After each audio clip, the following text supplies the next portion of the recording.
वंदे मातरम दोस्तों, एक बार फिर से स्वागत है आपका महेश क्लासेज आपके अपने यूट्यूब चैनल पर।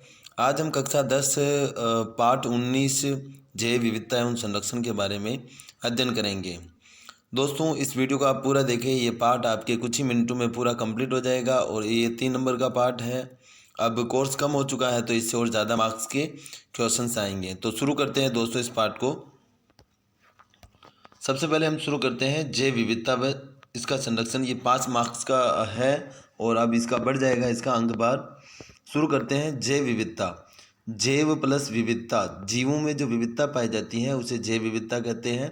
अर्थात पृथ्वी पर पाए जाने वाले जीवधारियों के मध्य पाई जाने वाली विभिन्नताएं जो होती हैं उसे जैव विविधता कहा जाता है। जैसे अति सूक्ष्म पादप शैवाल से लेकर विशालकाय वृक्ष बरगद तथा रेडवुड, अति सूक्ष्म जीवाणु से लेकर विशालकाय हाथी व व्हेल तक। संयुक्त राज्य अमेरिका द्वारा प्रकाशित प्रौद्योगिकी आकलन रिपोर्ट 1987 के अनुसार परिभाषा इसकी इस प्रकार दी गई है। जीव जंतुओं में पाई जाने वाली विभिन्नता, विषमता तथा पारिस्थितिकीय जटिलता ही जैव विविधता कहलाती है। मतलब कोई भी जीव जंतु होते हैं वो किस प्रकार एक दूसरे से भिन्न होते हैं और किस परिवेश में वो पाए जाते हैं, ये जैव विविधता अलग अलग प्रकार की होती है। जैव विविधता के 3 स्तर बताए गए हैं। सबसे पहला स्तर है प्रजाति विविधता। इसमें किसी क्षेत्र विशेष में पाए जाने वाले जीवों की विभिन्न प्रजातियों की कुल संख्या। आनुवंशिक विविधता, एक ही प्रजाति के विभिन्न सदस्यों के बीच आनुवंशिक इकाई जीन के कारण पाए जाने वाली भिन्नता। तीसरा है पारिस्थितिक तंत्र विविधता। पृथ्वी के विभिन्न पारिस्थितिक तंत्रों की भिन्न भिन्न भौगोलिक व पर्यावरणीय विशेषताओं के कारण जीव जंतुओं व पौधों में भिन्नता। अब हम समझते हैं प्रजाति किसे कहते हैं। जीवों का वह समूह जो दिखने में समान हो तथा आपस में जनन कर सकते हो, प्रजाति कहलाती है। जैसे गाय की बहुत सारी प्रजातियां होती हैं दोस्तों, जैसे गीर गाय होती है, कांकरेज होती है, नागौरी होती है। इस प्रकार ये प्रजाति कहलाती है। पारिस्थितिकी तंत्र, किसी स्थान विशेष के जैव अजैव घटकों की अंतःक्रिया से निर्मित तंत्र। जैसे घास के मैदान, पहाड़, मरुस्थल, समुद्र, नदी, घाटी, उष्णकटिबंधीय वन। यानी ये एक दूसरे पर, जैसे एक बाग बगीचा होता है उसमें फूलों का रस जो है तितलियां वगैरह ले जाती हैं और तितलियां वो फूलों में परागण की प्रक्रिया करवाती है। तो इस प्रकार ये उनका पूरा क्रम चलता रहता है। तो ये एक पारिस्थितिकी तंत्र का उदाहरण है। आगे हम शुरू करते हैं वैश्विक जैव विविधता। पूरे विश्व के जीवों के मध्य पाई जाने वाली विभिन्नता को वैश्विक जैव विविधता कहते हैं। मिलेनियम इकोसिस्टम असेसमेंट के अनुसार पृथ्वी पर प्रजातियां 50 से 300 लाख वैज्ञानिकों द्वारा पहचानी गई हैं, जिसमें 17 से 20 लाख 50 से 300 लाख जातियां पाई जाती है। जैसे जब लेकिन इनमें से 17 से केवल 20 लाख प्रजातियों की अभी पहचान हो पाई है। ये वहाँ पाई जाती हैं भूमध्य रेखा जैव विविधता संपन्न क्षेत्र है। वनस्पतियों की दृष्टि से मध्य और दक्षिणी अमेरिका तथा दक्षिणी पूर्वी एशिया संपन्न है।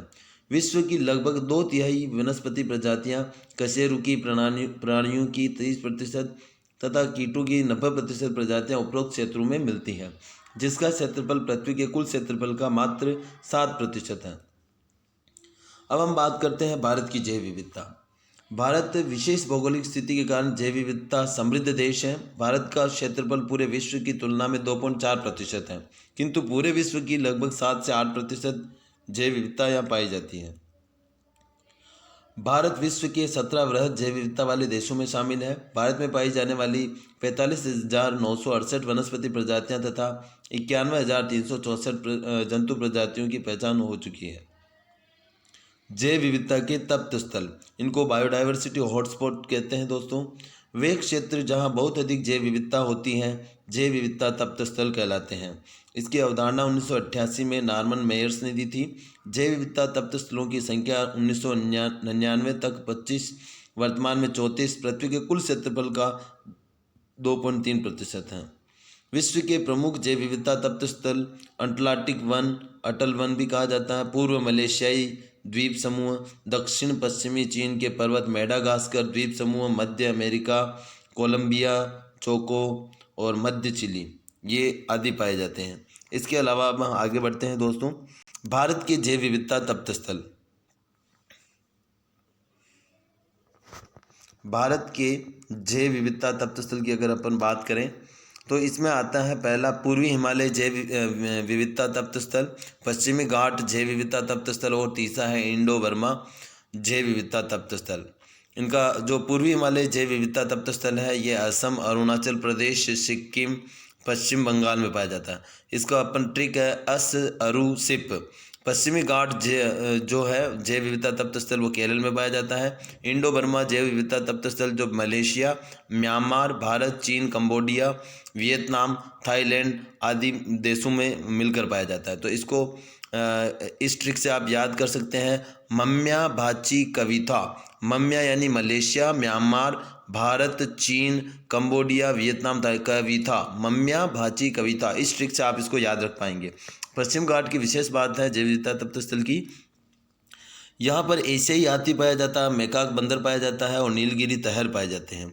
और इसमें जो पूर्वी हिमालय जैव विविधता तप्त स्थल है इसमें हिमालयी लहर, सुनहरा लंगूर, हुलो गिब्बन, उड़ंत गिलहरी, हिम तेंदुआ, गांगे डॉल्फिन और ताकिन आदि जानवर पाए जाते हैं।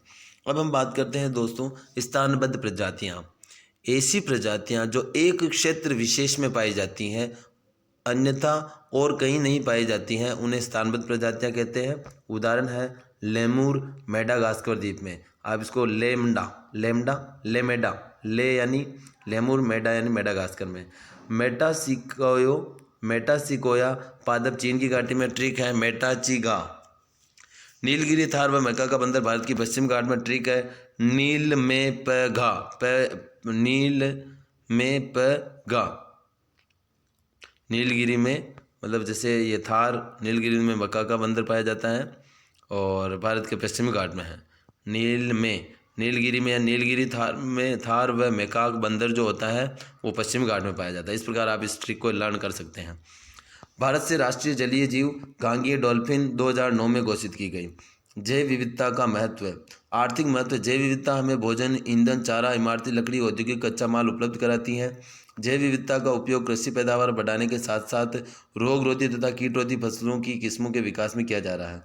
जेट्रोपा व करंज बायोडीजल वृक्ष पौधों के बीजों से जैव ईंधन बायोडीजल बनाया जाता है। इंपॉर्टेंट प्रश्न है दोस्तों, याद कर लेना। जेट्रोपा व करंज को बायोडीजल वृक्ष कहा जाता है।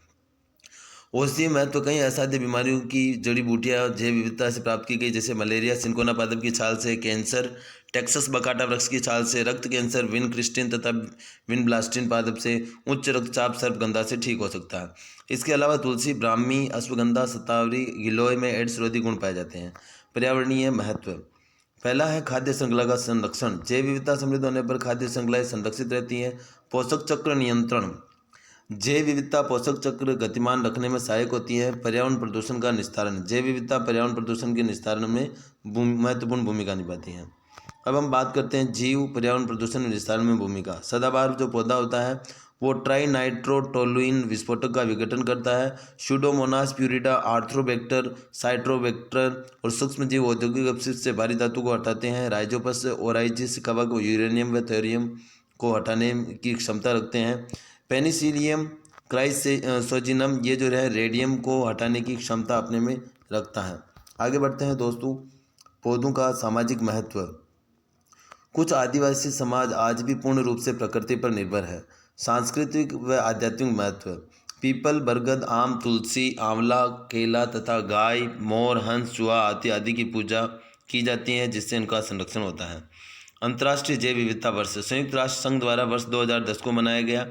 जैव विविधता पर संकट, मानव के क्रियाकलापों व प्राकृतिक संसाधनों के अंधाधुंध विदोहन से जैव विविधता तेजी से कम हो रही है। जैव विविधता संकट के कारण प्राकृतिक आवासों के नष्ट होना, जैसे मानव ने बढ़ती जनसंख्या की आवश्यकताओं की पूर्ति के लिए जीव जंतुओं के प्राकृतिक आवासों को नष्ट कर आबादी व कृषि भूमि का विस्तार किया जाता है जिससे जैव विविधता संकट में आ गई है। प्राकृतिक आवास विखंडन, वन्य प्राणियों के प्राकृतिक आवास सड़क मार्ग, रेल मार्ग, गैस पाइपलाइन, नहर, विद्युत लाइन, बांध, खेल आदि के निर्माण से विखंडित हो गए हैं जिससे वन्य जीवों के जीवन पर संकट आ जाता है। जैसे दूधवा राष्ट्रीय उद्यान से गुजरने वाली रेलवे लाइन पर प्रतिवर्ष लगभग आधा दर्जन बाघ व अन्य जीव दुर्घटना का शिकार होते हैं। अगला बिंदु है जलवायु परिवर्तन। मानव गतिविधियों से ग्रीन हाउस गैसों की मात्रा बढ़ रही है, जिससे पृथ्वी का तापमान बढ़ रहा है, जो ग्लोबल वार्मिंग का कारण है। वह ध्रुवों की बर्फ पिघलने से समुद्र का जल स्तर बढ़ रहा है। वह समुद्री जैव विविधता पर विपरीत प्रभाव पड़ पड़ रहा है तथा उपलब्ध भूमि में कमी होने से स्थलीय जैव विविधता भी कम हो रही है। पर्यावरण प्रदूषण, जल प्रदूषण, मृदा प्रदूषण व वायु प्रदूषण से अनेक जीव जंतु, वनस्पतियां व सूक्ष्म जीव नष्ट हो जाते हैं। अब हम आगे बढ़ते हैं। प्राकृतिक संसाधनों का अनियंत्रित विदोहन। मानव ने व्यावसायिक लाभ के लिए पेड़ पौधों एवं जीव जंतुओं का अत्यधिक व अनियंत्रित दोहन किया है, जिस कारण कई प्रजातियों का अस्तित्व खतरे में पड़ गया है। कृषि व वानिकी में व्यावसायिक प्रवृत्ति, अधिक उत्पादन प्राप्त करने के लालच में किसान उन्नत बीजी कुछ प्रजातियों को ही उगाता है तथा मवेशी की संकर नस्लों को ही रखता है, जिससे आनुवंशिक जैव विविधता तेजी से नष्ट हो रही है। प्राकृतिक वनों को नष्ट कर एक ही प्रजाति के वन उगाने से जैव विविधता में कमी आ रही है। अब है विदेशी प्रजातियों का आक्रमण। विदेशी प्रजातियां लेंटाना व जलकुंभी के आने से स्थानीय प्रजातियों का अस्तित्व खतरे में बढ़ जाता है। लेंटाना आसपास दूसरे पौधों को उगने नहीं देता और न ही इसे जानवर खाते हैं। जलकुंभी का अनियंत्रित फैलाव सूर्य की रोशनी को रोक लेती हैं, जिससे जलीय पौधे नष्ट होने लगते हैं तथा जलीय जीव ऑक्सीजन नहीं मिलने से मरने लगते हैं। गाजर घास विश्व के सबसे खतरनाक खरपतवारों में से एक है। अब हम बात करते हैं अंधविश्वास व अज्ञानता। अंधविश्वास व अज्ञानता के कारण भी जीवों की जाति विशेष पर संकट बढ़ रहा है। जैसे जीव और संकट का घाघरोनी तोता, बोलने वाले तोते की भ्रामक अवधारणा के कारण। गोडावण यौनवर्धक की भ्रामक अवधारणा के कारण शिकार किया जा रहा है। गोयरा जहरीली सांस की भ्रामक अवधारणा के कारण शिकार हो किया जाता है इसका। अब है जैव विविधता का संरक्षण। जीव मंडल तथा पारिस्थितिकी तंत्रों के संतुलन के लिए जैव विविधता का बने रहना आवश्यक है, किंतु यह कई कारणों से नष्ट हो रही है। जैव विविधता संरक्षण के लिए निम्न प्रयास किए जा रहे हैं, जिसमें पहला है अंतर्राष्ट्रीय प्रयास है।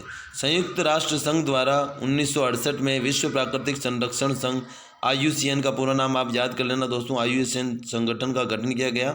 ये IUCN का पूरा नाम आपको याद हो जाना चाहिए। IUCN जो है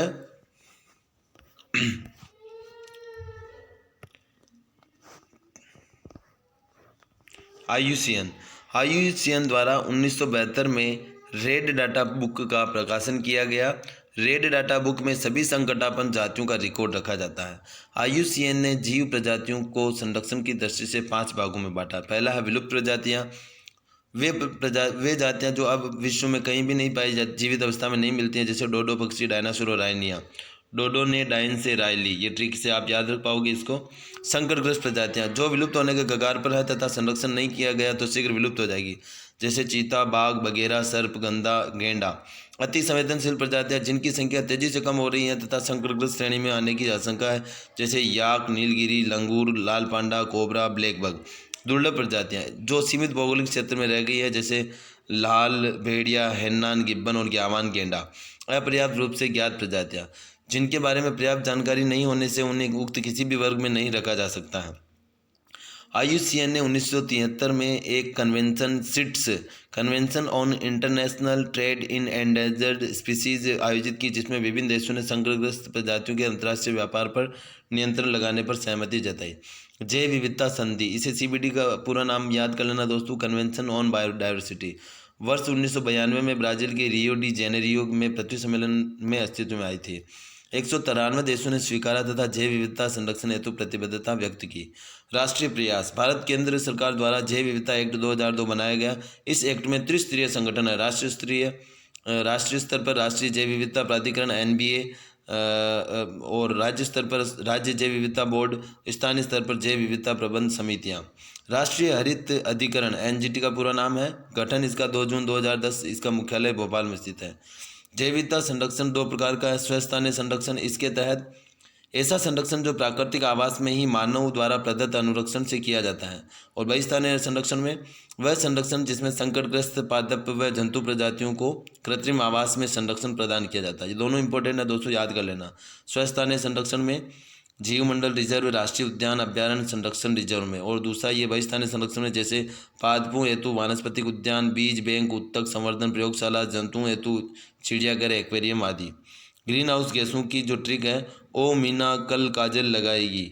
ओ मतलब ओजोन, मी मतलब मीथेन, ना मतलब नाइट्रस ऑक्साइड, कल मतलब क्लोरोफ्लोरोकार्बन, और जल वाष्प, का जल यानी जल वाष्प, आदि। आशा है दोस्तों आपको महेश क्लासेस द्वारा दिया गया ये जो वीडियो है लेसन आपको पसंद आया होगा। अगर पसंद आया है तो आप अपने दोस्तों के साथ शेयर ज़रूर करें। हमारा चैनल सब्सक्राइब करना ना भूलें। और आपने वीडियो को देखा इतने समय तक, अपना कीमती समय निकाल कर आपको बहुत बहुत धन्यवाद।